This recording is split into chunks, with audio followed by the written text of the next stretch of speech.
ಅಮ್ಮ ಮೊನ್ನೆ school function ಇದು ಫೇಸ್ಬುಕ್ ಅಲ್ಲಿ ವಿಡಿಯೋ ಹಾಕ್ತಿದ್ದಾರೆ. ನಿಂದೊಂಚೂರು ಟ್ಯಾಪ್ ಕೊಡ್ತೀಯಾ? ನೋಡ್ತೀನಿ. ಅಲ್ಲಿ ಮಂಚದ ಮೇಲಿದೆ, ತಗೋತ್ಯಾ? ಅವಳಿಗೆ ಸುಲಭವಾಗಿ ಟ್ಯಾಪ್ ತಗೊಂಡ್ಬಿಟ್ಟಿಯಲ್ಲ ನೀನು. ಮಕ್ಳಿಗೆ ನಾವ್ ಯಾವ್ದನ್ನ ಬೇಡ ಅಂತೀವೋ ಅದ್ರ ಬಗ್ಗೆನೇ ಅಟ್ರಾಕ್ಟ್ ಆಗೋದ್ ಜಾಸ್ತಿ ಅವ್ರು. ನಾನ್ ಹಂಗ್ ಹೇಳಿದ್ದಲ್ಲ. ಮತ್ತೆ ನಿಂಗ್ ಗೊತ್ತಿಲ್ವಾ, ಮಕ್ಳು ಮಿಸ್ ಆಗಿ ಕೂಡ ಒಂದ್ ಲಿಂಕ್ ಕ್ಲಿಕ್ ಮಾಡಿದ್ರೆ ಅಡಲ್ಟ್ ಸೈಟ್ ಓಪನ್ ಆಗತ್ತೆ ಅನ್ನೋದು. ಇದು ನಿಮ್ಮ ಸಮಸ್ಯೆ ಮಾತ್ರ ಅಲ್ಲ, ಪ್ರತಿಯೊಬ್ಬ ಪೇರೆಂಟ್ಸ್ ಗಳ ಸಮಸ್ಯೆ. ಆದ್ರೆ ನಾವ್ ಅದ್ರ ಬಗ್ಗೆ ಯೋಚನೆ ಮಾಡ್ಬೇಕಾಗಿಲ್ಲ. We are safe with boat. ಬಾಟೋನಾ?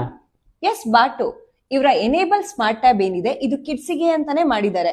ಇದರಲ್ಲಿ ಇನ್ಬಿಲ್ಟ್ ಪೇರೆಂಟ್ ಕಂಟ್ರೋಲ್ ಕೂಡ ಇದೆ. ಇದ್ರಲ್ಲಿ ಹೇಗೆ ಅಂದ್ರೆ ಕಂಟೆಂಟ್ ಮಾನಿಟರ್ ಮಾಡಬಹುದು.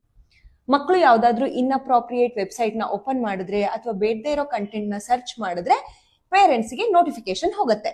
ಲೊಕೇಶನ್ ಕೂಡ ಟ್ರ್ಯಾಕ್ ಮಾಡಬಹುದು. ಒಂದಷ್ಟು ವರ್ಚುವಲ್ ಸೇಫ್ ಝೋನ್ ನ ಸೆಟ್ ಮಾಡಬಹುದು. ಅಂದ್ರೆ ಸ್ಕೂಲ್, ಪ್ಲೇ ಗ್ರೌಂಡ್ ಅಥವಾ ಅವ್ರು ಹೋಗೋ ಕ್ಲಾಸಸ್ ಆಗಿರ್ಬೋದು. ಈ ತರ ಸೇಫ್ ಝೋನ್ ನ ಸೆಟ್ ಮಾಡಿದ್ರೆ ಆ ಸೇಫ್ ಝೋನ್ ಗೆ ಎಂಟರ್ ಅಥವಾ ಎಕ್ಸಿಟ್ ಆಗೋದಿಗೆ ಪೇರೆಂಟ್ ಗೆ ಅಗೈನ್ ನೋಟಿಫಿಕೇಶನ್ ಬರುತ್ತೆ. ಇದಲ್ಲದೆ ಇನ್ನೂ ತುಂಬಾ ಫೀಚರ್ಸ್ ಇದೆ ಇದರಲ್ಲಿ. ಇದು ಅಡಿಕ್ಷನ್ ಆದ್ರೆ ನೋಡಿದ್ರಾ? ಇದು ಸ್ಕ್ರೀನ್ ಟೈಮ್ ಮಾನಿಟರಿಂಗ್ ಮತ್ತೆ ಸ್ಲೀಪ್ ಟೈಮ್ ಮಾನಿಟರಿಂಗ್ ಅಂತ. ಎಷ್ಟು ಸ್ಕ್ರೀನ್ ಟೈಮ್ ಯೂಸ್ ಮಾಡಬೇಕು ಅಂತ ಸೆಟ್ ಮಾಡಿಟ್ರೆ ಅಷ್ಟು ಸ್ಕ್ರೀನ್ ಟೈಮ್ ಆದ ಕೂಡಲೇ ಟ್ಯಾಬು ಲಾಕ್ ಆಗುತ್ತೆ. Protect your kids from digital